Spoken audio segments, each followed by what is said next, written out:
وأشهد أن محمدا عبده ورسوله قال الله تعالى في كتابه الكريم يا أيها الذين آمنوا اتقوا الله حق تقاته ولا تموتن إلا وأنتم مسلمون أما بعد اللهم إنا نسألك علما نافعا ورزقا طيبا وعملا متقبلا اللهم علمنا ما ينفعنا وانفعنا بما علمتنا وزدنا من علمك وكرمك وجودك يا ذا الجلال والإكرام إنك على كل شيء قدير وبالإجابة جدير.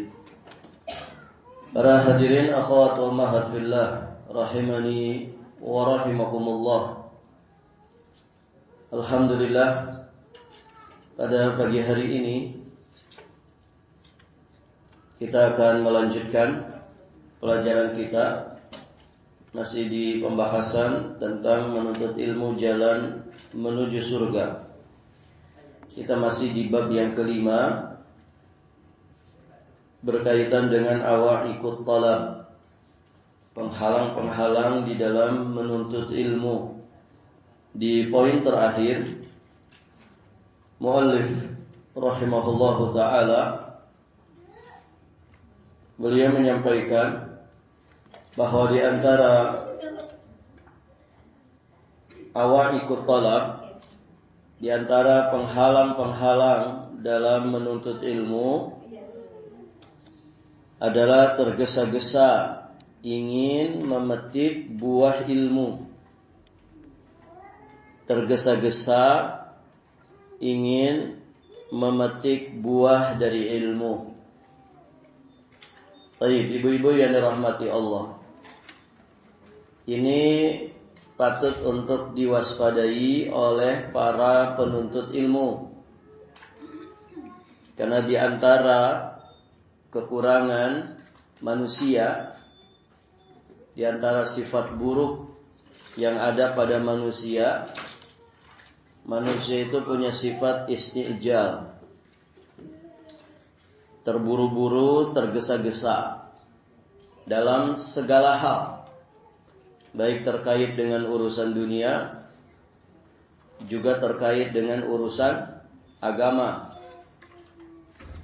Maka kita akan saksikan bersama, bahkan mungkin kita sendiri pernah mengalaminya, semoga Allah lindungi kita, yang namanya ketergesa-gesaan. Ibu bisa perhatikan hari-hari di jalanan orang tergesa-gesa dengan kendaraannya. Ada yang takut terlambat masuk sekolah, takut terlambat masuk kerja, takut kehilangan pelanggan, dan lain sebagainya. Sehingga mereka penuh dengan ketergesa-gesaan. Banyak orang yang tergesa-gesa ingin mendapatkan kekayaan. Akhirnya harus dengan pinjol, dengan ngeriba, dengan pesugihan, dan lain sebagainya. Pengen sukses tapi tidak mau dengan proses. Nah, segala sesuatu kita saksikan bersama seperti itu. Semua manusia tergesa-gesa. Kalau tergesa-gesanya dalam urusan dunia, ya resikonya ya resiko dunia saja. Orang kalau tergesa-gesa di jalan, ya resikonya tabrakan. Resiko terbesar dunia itu ya mati, hilang nyawa. Nah, yang menjadi masalah besar ketika ketergesa-gesaan itu dalam urusan kebaikan agama dan akhirat kita. Ibadah pengen cepat selesai, sholat buru-buru, baca Quran sedikit, zikir sedikit, begitu ya. Duduk di majelis taklim pengennya cepat bubaran, cepat kafaratul majlis, gitu ya. Tergesa-gesa, sholatnya nggak bisa khusyuk, ngajinya nggak bisa khusyuk, Baca Qur'annya juga demikian. Barakallahu fikum. Belajar pengen cepat memetik buah ilmu. Ya, pesantren 3 hari langsung jadi ustadz kiai, begitu kan? Barakallahu fikum. Pesantrennya namanya pesantren kilat. Ya, ilmunya juga pasti kilat. Nah, ini berbahaya. Maka di sini diingatkan, seorang penuntut ilmu itu tidak boleh tergesa-gesa dalam usahanya untuk memperoleh ilmu.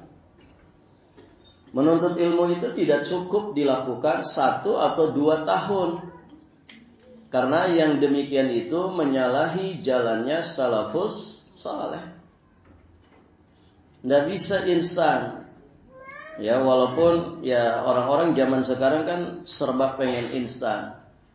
Ada guru besar saya namanya Syekh Google, begitu ya, browsing dan lain sebagainya. Nggak bisa begitu.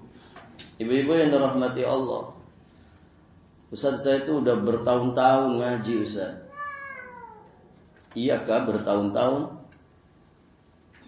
Seminggunya berapa jam ibu? Seminggu sekali sih. Sekali pertemuan paling 60 menit, paling lama itu. Rata-rata 40 sampai 50 menit. Apa kemudian fokus 60 menit itu?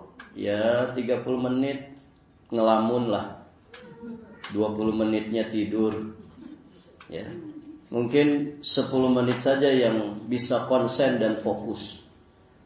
Oh, berarti nggak bertahun-tahun kalau begitu. Kalau seminggu cuma 1 kali pertemuan ngajinya, cuma 1 jam, taruhlah 1 jam. Ya berarti sebulannya cuma 4 jam. Begitu kan ibu? Sebulannya 4 jam. Iya kalau ustadznya nggak libur.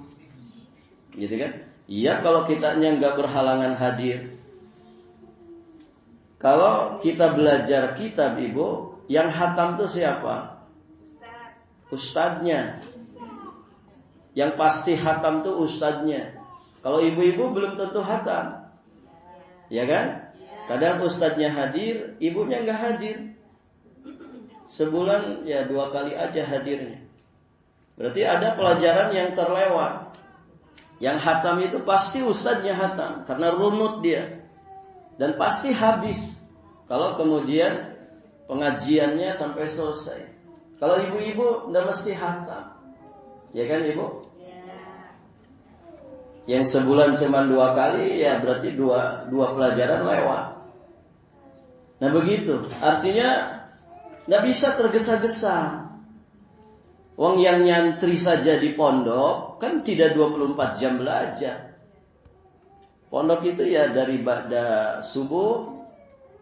Ya kalau dirata-ratakan ya dia belajar itu 7 sampai 8 jam sehari. Begitu ya. Itu yang sudah kondusif, artinya lingkungannya lingkungan belajar. Nah, bagaimana dengan yang di luaran seperti kita ini? Barakallahu fikum.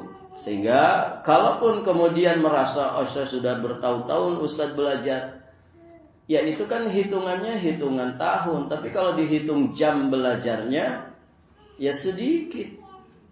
Ya. Masih sangat sedikit. Kalau kita merasa masih sangat sedikit, berarti ya tidak boleh tergesa-gesa untuk kemudian menghasilkan sesuatu.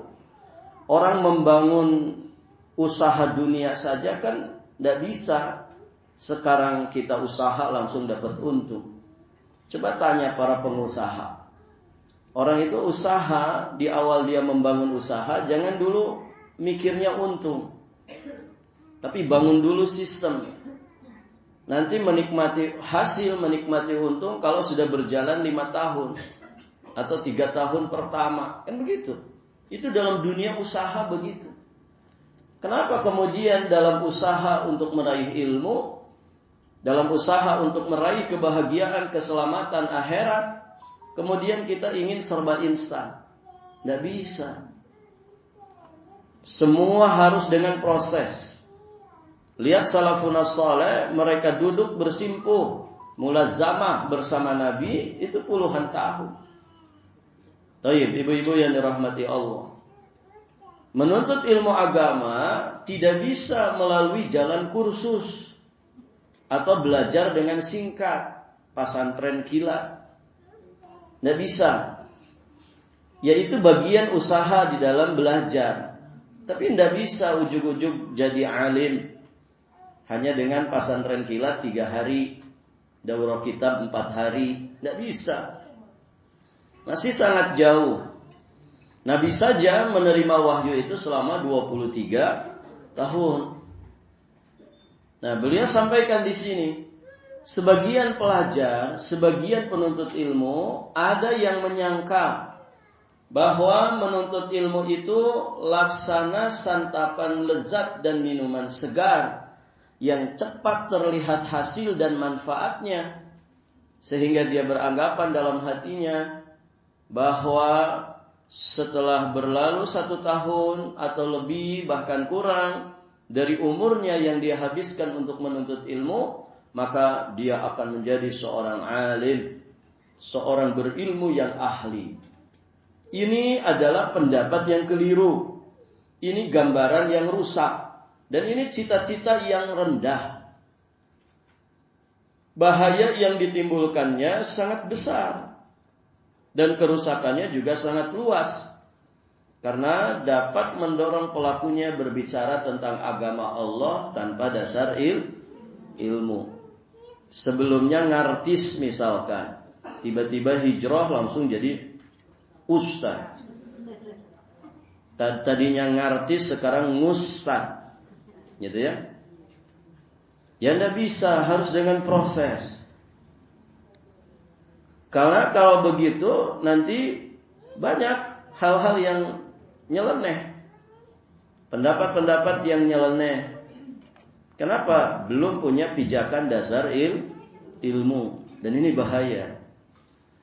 Bahaya ibu-ibu yang dirahmati Allah. Sama kayak orang ketika ditanya, kalau pemimpin dari orang kafir itu gimana? Ya boleh, enggak apa-apa. Kan dia pemimpin. Baru dianalogikan seperti orang naik pesawat. Apa kemudian kalau kita naik pesawat, pilotnya harus ditanya, muslim apa kafir? Kalau ternyata kafir, keluar, biar saya yang nyetir. Biar saya yang jadi pilot. Atau hancur, celaka orang. Ya kan? Begitu analoginya. Ya ini ngawur kan ibu, jahil murakkab. Dia tidak ngerti pijakan. Walaupun kemudian ditokohkan, diulamakan oleh manusia. Tidak bisa. Nanti ngawur, banyak yang ngawur. Sembarangan di dalam memberikan fatwa. Ngeri ini. Belum lagi naudzubillah di masa ini ibu, ada ustadz yang gaya-gayanya gaya-gaya boti. Pernah lihat bu? Ustadz dia kiai ngisi ceramah, tapi gayanya gaya emak-emak, gaya perempuan. Ini kok bisa? Ini akhir zaman. Ya ibu, mengerikan. Orang kayak gitu kok diundang gitu. Diundang. Ini kengawuran yang luar biasa. Salah satu sebabnya ya begitu. Mereka ini muncul begitu saja instan.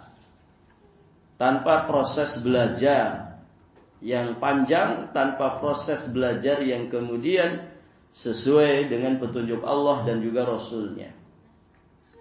Maka bahaya yang ditimbulkannya sangat besar, kerusakannya akan sangat luas, dan akan mendorong pelakunya berbicara tentang agama Allah tanpa ilmu, menganggap dirinya hebat. Kenapa? Karena sudah viral. Ya diulamakan, ditokohkan oleh manusia yang sejatinya orang-orang jahil. Ya orang jahil ditokohkan oleh orang jahil lagi, ya pantas saja. Dan akhirnya mencintai kesombongan dan merasa sudah alim, padahal dia belum layak untuk itu. Orang yang memperhatikan keadaan para salaf, maka dia akan merasa heran sekaligus takjub dengan kegigihan mereka di dalam berusaha memperoleh ilmu secara terus-menerus. Mereka tidak merasa lemah, mereka pantang menyerah dan tidak pernah sombong. Semboyan mereka itu adalah menuntut ilmu dari pangkuan sang ibu sampai masuk liang lahat.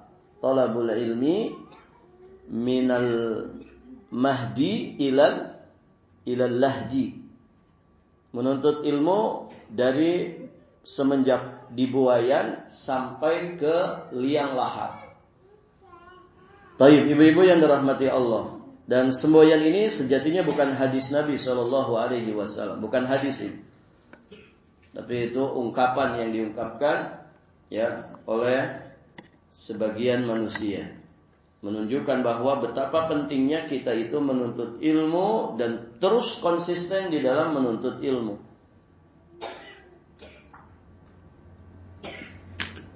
Taib. Ibu-ibu yang dirahmati Allah,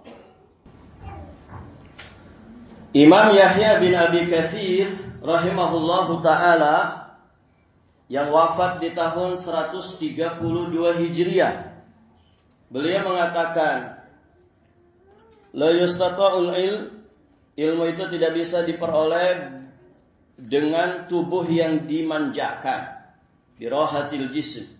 Ilmu tidak bisa diperoleh dengan rehatnya jasad, dengan tubuh yang dimanjakan. Tubuh dimanjakan itu bagaimana, Bu? Ya layah-layah, kerjaan yang nguap, begitu kan? Barakallahu fikum, malas-malesan, banyak rehatnya. Nah, ilmu itu tidak bisa diperoleh dengan tubuh yang dimanjakan seperti itu. Itu kata Yahya bin Abi Katsir rahimahullahu ta'ala.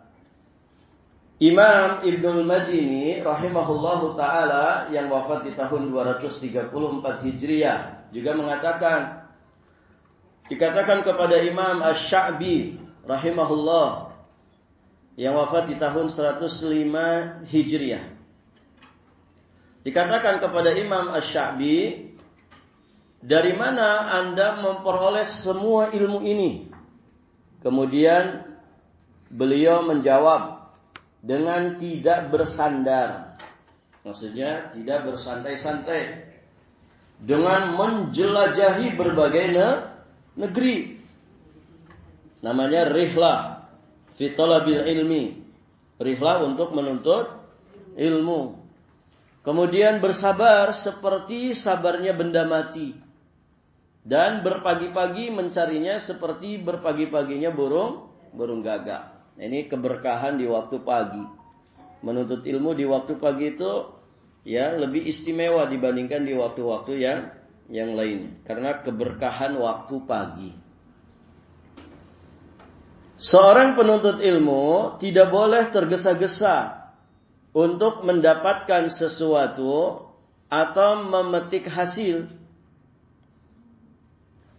padahal kita belum berusaha dan berjuang dengan sungguh-sungguh dalam menuntut ilmu syar'i. Begitu juga dalam berdakwah. Perjalanan menuntut ilmu dan dakwah ini sangatlah panjang. Jadi beriringan. Terus belajar dan juga kemudian diiringi dengan dakwah sesuai dengan apa yang sudah kita pelajari. Demikian, dan ini perjalanan panjang sampai nanti kita mati. Demikian. Tidak ada yang memisahkan kita dari kebaikan ilmu, kebaikan amal, dan kebaikan dakwah ini kecuali kematian. Kita wajib sabar dalam menuntut ilmu syar'i. Tidak boleh lemah. Tidak boleh malas. Juga tidak boleh terburu-buru atau tergesa-gesa di dalam memetik hasil. Ya beda ibu ya. Orang yang mancok dengerin 1 jam itu full, nyatat faidah, dengan yang tidak seperti itu kan beda. Dengan yang ngobrol, dengan yang nyooh HP, ya, dengan yang nundutan, ngantuk, dengan yang sandaran sambil melamun, itu beda. Ya, sama-sama duduk di majelis ilmu, tapi akan beda dari sisi keberkahan.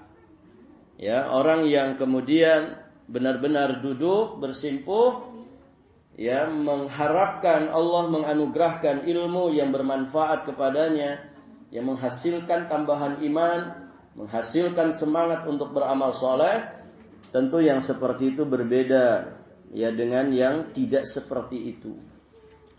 Baik, ibu-ibu yang dirahmati Allah. Yang perlu diketahui bahwasannya dakwah untuk tegaknya agama Islam ini membutuhkan perjuangan, kesungguhan dan juga kesabaran. Jangan ingin mengharapkan hasil sekarang. Jangan tergesa-gesa agar tegaknya hukum Islam. Sedangkan kita belum mengamalkannya untuk diri kita sendiri, untuk keluarga dan juga masyarakat. Jadi kalau baru nanam, jangan kemudian buru-buru untuk menghasilkan buahnya. Ya. Ibu-ibu yang dirahmati Allah. Nabi perjalanannya luar biasa. 23 tahun. Ya, beliau menerima wahyu dan beliau berjuang mendakwahkan wahyu yang diamanahkan ke beliau itu kepada umatnya. Taib, ibu-ibu yang dirahmati Allah. Kira-kira perjuangannya bagaimana? Berat enggak, Ibu? Berat. Berat di fase Mekah. Ya, bagaimana beratnya perjuangan beliau. Barakallahu fikum. Taib, ibu-ibu yang dirahmati Allah. Sampai kemudian di perjalanan beliau kurang lebih 20 tahun, barulah kemudian ya beliau mendapatkan kemenangan yang begitu besar dengan peristiwa besar Futuh Mekah. Ya, dibebaskannya kota Mekah dari cengkraman orang-orang kafir jahiliyah, kemudian berpindah kepada kaum muslimin. Berhala-berhala dimusnahkan. Itu perjalanan panjang. Ya.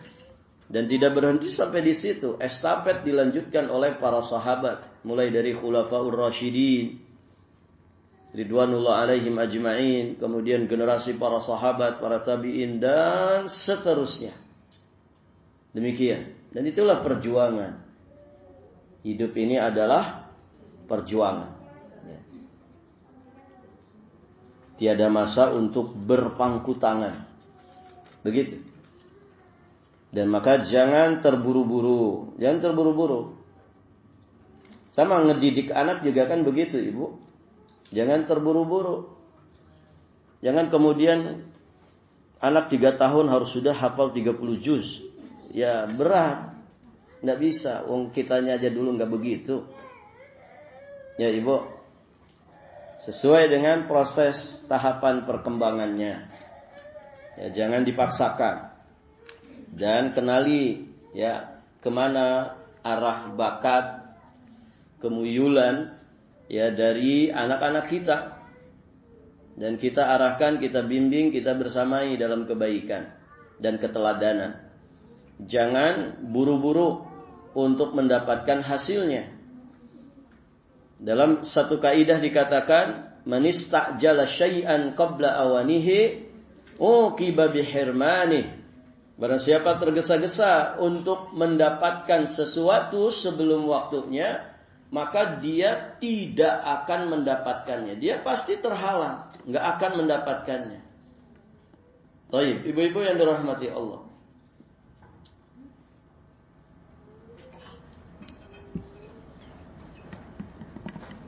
Kita lanjutkan. Berikutnya di bab yang ke-6. Di bab ini penulis rahimahullahu ta'ala menjelaskan kepada kita beberapa adab para penuntut ilmu.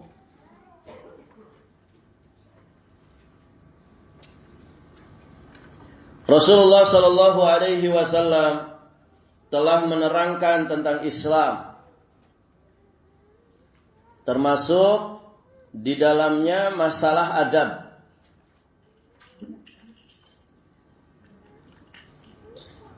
Beliau sallallahu alaihi wasallam telah mengajarkan adab dan segala sesuatu dengan jelas. Hingga adab buang air pun beliau jelaskan. Di antara adab yang beliau ajarkan adalah ikhlas dalam menuntut ilmu.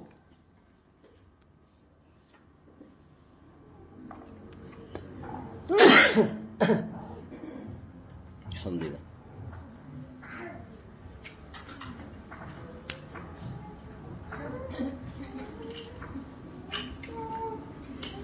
Ini adab yang paling utama, adab yang paling mendasar dalam semua kebaikan dan ibadah atau amal soleh yang diajarkan dalam Islam. Ikhlas. Dan ini yang sejatinya paling berat dalam hidup ini. Yang berat dalam ibadah itu apanya, Bu?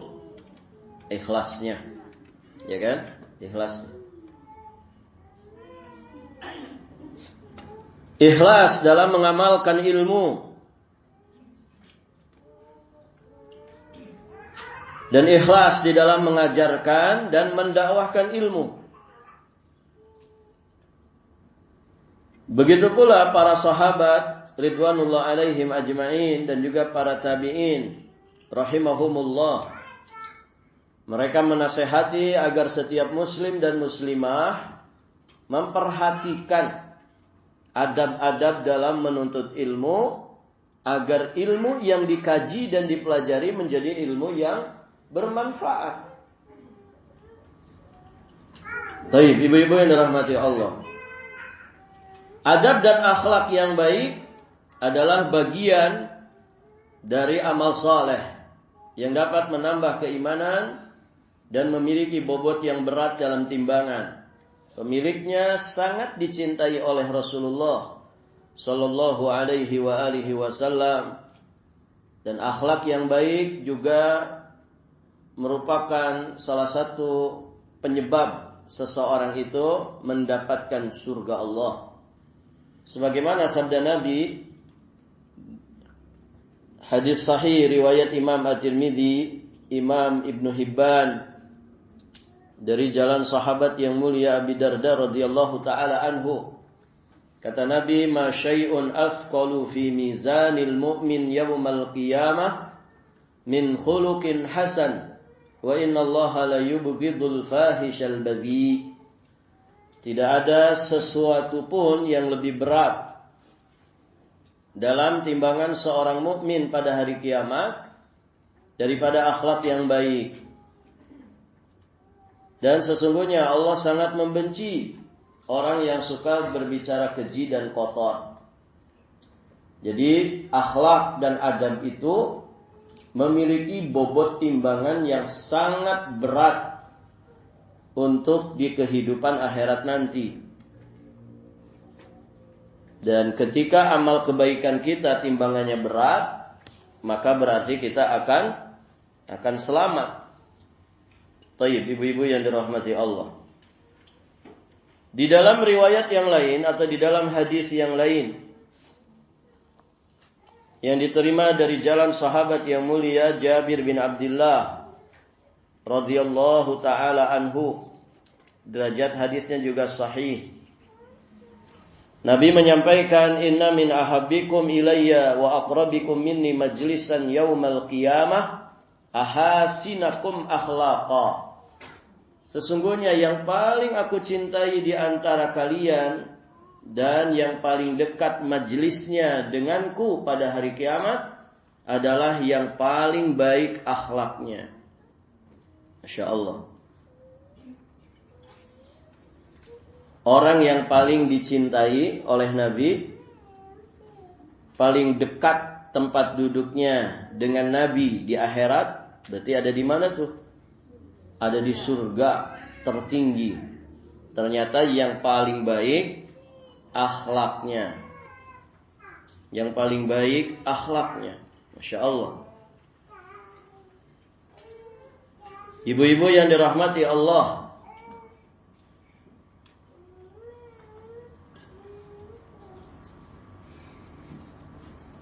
para ulama terdahulu selalu mengajarkan anak-anak mereka mempelajari adab terlebih dahulu sebelum mereka menuntut ilmu. Adab itu didahulukan. Adab itu didahulukan. Ibu-ibu yang dirahmati Allah.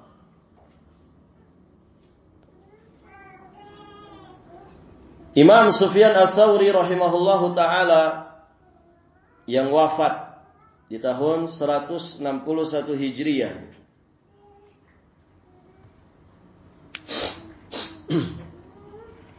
Beliau menyampaikan mereka, yakni orang-orang saleh terdahulu, tidak menyuruh mengirimkan anak-anak mereka untuk menuntut ilmu sehingga mereka mempelajari adab dan beribadah selama 20 tahun. Insyaallah. Jadi dididik akhlak dan adab itu sampai puluhan tahun. Imam Ibnul Mubarak yang wafat di tahun 181 Hijriah juga mengatakan, aku mempelajari adab selama 30 tahun. Kemudian aku menuntut ilmu selama 20 tahun. Siapa ini, Bu? Imam Ibnul Mubarak.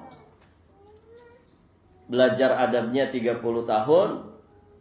Kemudian menuntut ilmunya 20 tahun. Berarti total berapa?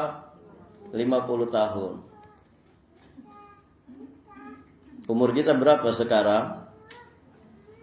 Mungkin ada yang belum 50 tahun, kan begitu? Jadi Masya Allah belajarnya begitu panjang, 20 tahun. Ada di sini ibu yang sudah belajar 20 tahun? Hah? Iya, sudah kayaknya ada yang 20 tahun gitu ya. Cuman ya tadi seminggunya satu pertemuan saja. Itu pun kalau tidak absen. Ya. Baik, ibu-ibu yang dirahmati Allah. Mereka orang-orang saleh terdahulu, kata Imam Ibnu Mubarak, mempelajari adab sebelum mempelajari ilmu. Baik.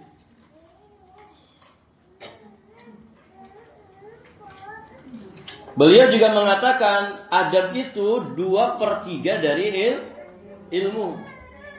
Adab itu 2/3 dari ilmu. Maka kalau orang ngalim tapi tidak berakhlak, rusak enggak ibu? Citra keilmuan yang ada pada dirinya, rusak enggak? Rusak. Kenapa? Enggak ada akhlaknya, enggak ada adabnya. Maka adab itu 2/3-nya ilmu. Imam Muhammad bin Sirin yang wafat di tahun 110 Hijriah juga mengatakan, mereka yakni salafus saleh mempelajari petunjuk Nabi tentang adab sebagaimana mereka mempelajari ilmu. Jadi mereka mempelajari adab itu sebagaimana mereka mempelajari ilmu, sama-sama serius, sama-sama sungguh-sungguh, tidak main-main. Kemudian Imam Ibnul Mubarak juga mengatakan, telah berkata kepadaku Makhlad bin Al-Husain yang wafat di tahun 191 Hijriah, kami lebih sangat membutuhkan adab daripada banyak hadis. Kami lebih sangat membutuhkan adab daripada banyak hadis. Makanya orang-orang soleh terdahulu, ibu-ibu yang dirahmati Allah, kalau belajar kepada seorang alim, mereka tidak hanya mencatat faidah ilmu saja, tapi juga mereka belajar tentang simah, tentang adab, tentang akhlak, tentang budi pekerti yang ada pada gurunya itu. Nah, ini yang kemudian menjadi langka di akhir zaman seperti ini. Bagaimana kita ini menjadi sosok guru yang digugu, ditiru, sekaligus selalu dirindu. Begitu. Sekarang ya mohon maaf ibu, guru itu gak ada harganya. Ya kan? Dari satu sisi karena mereka sendiri yang mungkin tidak punya potensi begitu ya. tidak punya kemampuan, tidak punya kapasitas, atau mungkin punya kapasitas tapi kemudian tidak dihargai, tidak dimuliakan ilmunya. Barakallahu fikum. Ngajar hanya sekedar bagaimana dia mentransfer pengetahuan kepada anak didiknya, peserta didiknya. Tapi tidak ada kemudian keteladanan yang dicontohkan. Barakallahu fikum.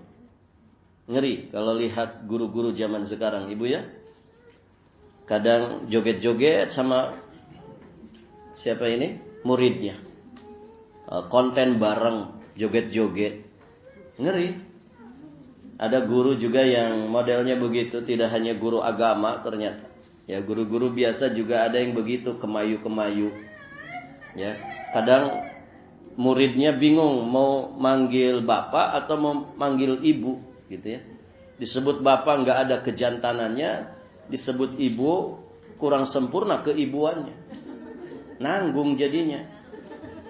Kan ada yang model begitu, Bu? Nas'alullah as-salamah wal afiyah. Ngeri. Mau jadi apa anak-anak didik kita ini? Kalau gurunya modelnya seperti itu. Ya, kalau gurunya suka joget-joget, ya kurang lebih lah muridnya juga begitu. Ada guru yang ngajar, ngasih tugas, dianya sibuk main game. Gitu ya. Ini ada curhatan santri begitu. Ustadznya sibuk main game. Kita ngafal Quran, enak banget dia main game. Ngeri, Ibu. Ya. Kita disuruh ngafal Quran, dianya main game aja. Nah itu kan rusak jadinya, nggak ada keteladanan. Jadi guru itu jadi nggak punya marwah, begitu ya? Ya jangankan guru, di zaman sekarang ini presiden aja nggak ada marwahnya. Padahal tertinggi itu, tertinggi se-Indonesia. Tapi ya begitu. Kalau kemudian pimpinan tertingginya begitu, ya gimana gubernurnya? Gimana bupati wali kotanya? Asli tidak ada marwah. Ya Ibu. Kenapa? Ya bukan salah mereka saja. Ya juga masyarakatnya nggak ngerti adab, nggak ngerti akhlak. Bagaimana menasehati para pemimpinnya. Ya ditambah juga kesalahannya orang-orang di atas. Mereka nggak memberikan keteladanan. Ya begitu akhirnya. Rusak ketemu rusak, tambah hancur. Nasallallahu as-salamah wal afiyah. Ini betul-betul akhir zaman, Ibu. Betul-betul akhir zaman. Makanya sing saroleh, ya. Kita ini nggak ngerti mau kayak apa ini hidup ini. Kalau kita nggak saroleh, nggak serius membekali diri dengan takwa, dengan iman, na'udzubillah. Setidak-tidaknya lindungi diri kita sendiri, keluarga kita, anak keturunan kita. Jadi, karena di zaman ini ngeri sekali. Ya, nyaris akhlak dan adab ini disimpan di belakang, di urutan entah nomor berapa. Itu urusan nanti, itu akhlak, adab, etika itu urusan nanti. Sekarang seperti nggak ada batasan. Orang saenake dhewe ngomong tentang siapapun. Begitu kan? Makanya susah di zaman sekarang ini. Orang mau mendapatkan kemuliaan, kehormatan tuh dari sisi mana? Orang-orang yang seharusnya paling terhormat saja nggak dihormat, tidak dimuliakan. Bahkan cenderung ya dibuli, direndahkan sehina-hinanya. Ya kan? Begitu. Taib, ibu-ibu yang dirahmati Allah. Kemudian Imam Al-Khatib Al-Baghdadi yang wafat di tahun 463 Hijriah berkata dalam kitabnya, selayaknya seorang penuntut ilmu dan seorang yang menuntut ilmu hadis berbeda dalam semua urusannya. Artinya, kalau orang itu belajar agama, belajar Al-Quran dan hadis, harusnya dia punya perbedaan dengan umumnya manusia. Amalnya harus berbeda, akhlaknya juga harus unggul. Dari cara dan juga perbuatan orang-orang awam. Ya katanya belajar. Kalau belajar harus bagus dong. Harus diamalkan ilmunya. Jangan sembarangan ngomong, jangan sembarangan bersikap, bertindak. Begitu ya. Rumah tangga ditata dengan baik. Jangan seperti orang awam. Itu ya. Tidak pelit dengan harta, murah senyum, selalu menebarkan kebaikan. Tidaklah orang itu melihat sosok diri kita kecuali berharap kebaikan dari kita dan mereka merasa selamat dari keburukan kita. Dan demikian seterusnya, harus berbeda dengan orang awam. Begitu pesannya Imam Al-Khatib Al-Baghdadi. Seorang penuntut ilmu dan seorang yang mempelajari hadis harus berusaha melaksanakan sunnah atas dirinya. Karena Allah Ta'ala berfirman di surat Al-Ahzab ayat 21. Laqad kana lakum fi Rasulillahi uswatun hasanah. Sungguh telah ada pada diri Rasulullah sallallahu alaihi wasallam suri teladan yang baik bagimu. Dalam apa? Dalam ucapan, dalam perbuatannya, dan juga dalam setiap keadaannya. Seorang penuntut ilmu itu perlu mengetahui adab-adab menuntut ilmu yang harus dia kuasai. Dia harus mengikuti jejak para salafus saleh dalam mencari ilmu dan beradab dengan ilmu yang sudah dia dapatkan. Dia juga perlu mengetahui bagaimana para salaf mereka begadang dan meninggalkan enaknya tempat tidur demi mencari ilmu. Nah, di antara adab-adab tersebut, barakallahu fikum, pertama jelas adab kepada Allah Subhanahu wa ta'ala. Penuntut ilmu harus punya adab pertama kepada Allah. Yang kedua kepada Rasulullah Muhammad sallallahu alaihi wa alihi wasallam. Kemudian yang ketiga adab kepada sesama makhluk Allah. Adab kepada sesama makhluk Allah tentu yang paling mendasar adalah adab kepada orang-orang terdekat kita. Siapa orang terdekat kita, Ibu? Orang terdekat kita berarti ya orang tua kita, ya mertua kita, kemudian pasangan kita, anak keturunan kita. Ya, kemudian ke kanan dan ke kiri berarti saudara-saudara kita, kakak atau adik. Ke bawah berarti anak keturunan. Ya, seperti diagramnya ilmu waris itu kan. Itu orang-orang terdekat, pasangan, orang tua, ya anak, kemudian ke kanan ke kiri berarti saudara dan saudari kita.